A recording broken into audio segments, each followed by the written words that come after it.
Close your eyes for a second. Imagine a world with no money. No cash in your wallet. No Venmo. No credit card. You want a loaf of bread? You have to bring a chicken to trade. But the baker doesn't want a chicken. He needs a pair of shoes. So you go to the shoemaker. But he wants an axe. You get stuck in a loop where no one gets what they need. This isn't just an annoying story. This was the bottleneck of civilization. Part 1. Money didn't always exist. Money wasn't born because someone thought it would be convenient. It was born because human society hit a breaking point. Back when we lived in small tribes, trading stuff worked fine.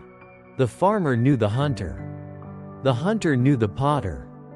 Trust was personal. It was based on memory and reputation. But then cities happened. People started trading with strangers. And strangers don't share your memories. They don't share your history. And they definitely don't share your trust. At that moment, humanity faced a massive problem. How do you exchange value with someone you don't know and might never see again? Barter couldn't solve this. Because barter needs a coincidence. It needs you to want what I have, right now. And coincidence doesn't scale. But civilization does. The moment barter broke. Picture a growing town. A baker wants meat. A butcher wants shoes. A shoemaker wants grain. Every trade depends not just on value, but on perfect timing. If your needs don't line up exactly, the deal is dead. This isn't just an economic headache. It's a design flaw. Barter collapses under complexity. And complexity is the price of civilization. Big cities, trade routes, specialized jobs, long-distance business. None of this works without a common way to measure value. So money wasn't born from greed. It was born from necessity. Money wasn't invented by bankers in a boardroom. Money was invented by society itself. Money is a social hack. The first money wasn't high-tech. It wasn't designed. It was just chosen. Shells, salt, cattle, bits of metal. Things everyone recognized. Not because they were beautiful, but because everyone agreed to accept them. Here's the first deep truth about money. Money isn't valuable because it's useful. It's useful because other people believe it's valuable. The value didn't come from the thing itself. The value came from the agreement. And an agreement is a social thing, not a physical one. Even in its earliest form, money was already an idea.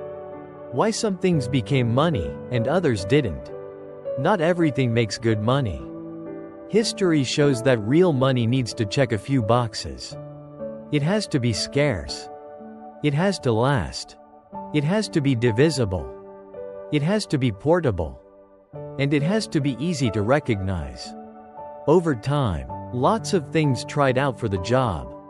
But one asset eventually won in almost every civilization on Earth. Gold. Not because some king said so, but because gold passed every test that time could throw at it. Gold doesn't rust. Gold doesn't decay. You can split it without losing value. It's rare, but not too rare. And maybe the most important thing, gold took work to get. You couldn't just declare it into existence. You had to dig it out of the ground. In a world without big institutions, this mattered a lot. Gold was basically stored human effort. For thousands of years, gold was the closest thing humanity had to real, objective money. When money actually meant something. Back then, money was real. If you held gold, you held value.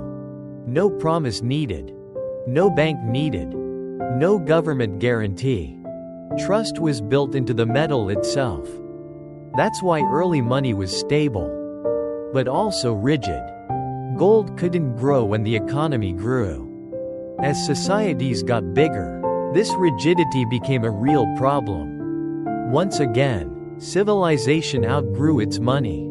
The birth of money as an IOU. To fix this, societies tried something radical. What if money didn't have to be the value? What if it just represented it? And so, paper money was born. At first, it was honest. It was a receipt, a claim, a promise that said, you can swap this paper for gold anytime you want. Paper wasn't money. Gold was still money. Paper just pointed at it. This difference matters. Because this was the moment money started to change. From a thing you hold, into a symbol you trust. The moment everything shifted. Over time, governments noticed something powerful. Most people never actually swapped their paper for gold. They just trusted the paper. And that created a temptation. If nobody asks for the gold at the same time, maybe we can print a bit more paper. At first, just a little. Then more. Then way more. Until eventually, the paper in circulation was worth way more than the gold sitting in the vault. This wasn't an accident. It was a choice. Wars are expensive. Governments need resources. Taxes are unpopular. Printing money was just easier. And that's how money slowly started to drift away from real value. The final break. Money without an anchor. In 1971, the world crossed a line. The US stopped swapping dollars for gold. From that day on, no major currency was backed by anything physical anymore. Money wasn't a claim on value anymore. Money became the value, just because someone said so. This is the birth of fiat money. Money by decree. Money by law. Money backed not by gold, but by the government's authority. And something wild happened. Money became infinite. What fiat money actually is. Fiat money has no value in itself. A banknote isn't valuable because of the paper. A number on a screen isn't valuable because of the pixels. Fiat money is valuable because the government demands taxes in it. Your debts are counted in it. The law says you have to accept it. In other words, fiat money isn't an economic thing. It's a political thing. It runs on sovereignty. That doesn't make it fake. But it does make it fragile. Because political trust? That's fragile. The deep truth nobody talks about. Modern money isn't wealth. It's a claim on future work. It's a bet that society will keep running. Every dollar, every euro, every yen is really saying, in the future, someone will accept this for real stuff and real work. So money is basically a belief about tomorrow. When people trust the future, money works. When they don't, money starts to shake. Money is a shared dream. Here's the idea most textbooks skip. Money is a collective hallucination, but a necessary one. It only works because everyone believes that everyone else believes in it. The second that chain snaps, money dies. It's happened before. Empires fell. Currencies died. Life savings vanished. Not because the money physically disappeared, but because the belief socially disappeared. And that brings us to a dangerous question. If money is belief, if money is trust, if money is confidence in the system, then what happens when trust starts to crack? What happens when people stop believing the system is fair?